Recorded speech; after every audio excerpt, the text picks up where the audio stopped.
এক্ষুনি চেক করে নিন আপনার ইউটিউব স্টুডিওতে এই দুটো সেটিং কি অন করা আছে। এই দুটো সেটিং অন যদি না করা থাকে তাহলে কিন্তু আপনার ভিউ কিংবা সাবস্ক্রাইবার কোনোটাই বাড়বে না। তো চলুন দেখে নিই সেই দুটো সেটিং কী আছে।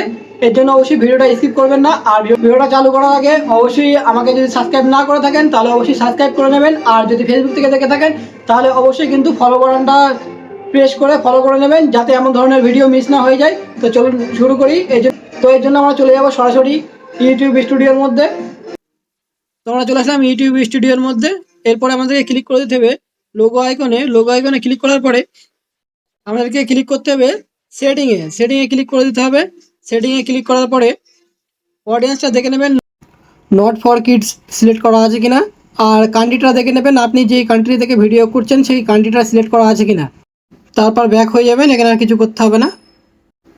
এরপর যে পেন্সিল আইকনটা আছে এখানে ক্লিক করবেন।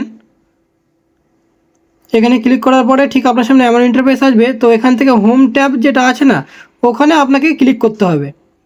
ওখানে ক্লিক করার পরে দেখবেন এটা অফ আছে, হোম ট্যাবটা অফ আছে, আর সাথে নিচেরটা ডিসেবল আছে। তো হোম ট্যাবটা আগে অন করে নিতে হবে। অন করে নিলেই ফর ইউটাও অটোমেটিকলি অন হয়ে যাবে। এরপরে আমাদেরকে ক্লিক করতে হবে মোর সেটিংয়ে।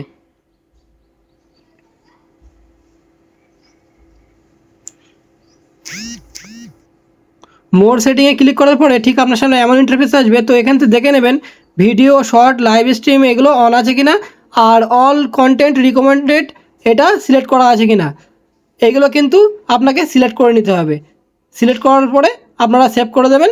সেভ করে দিলেই বাস এবার থেকে কিন্তু আপনার ইউটিউব চ্যানেলে ভিউও আগের থেকে ইনক্রিজ হবে এবং সাবস্ক্রাইবারও কিন্তু ইনক্রিজ হবে। তো এই ছিল ভিডিওটা। অবশ্যই ভালো লাগলে লাইক কমেন্ট করবেন, অবশ্যই শেয়ার করতে ভুলবেন না। এমন ভিডিও দেখার জন্য অবশ্যই আমাদের সঙ্গে যুক্ত থাকবেন।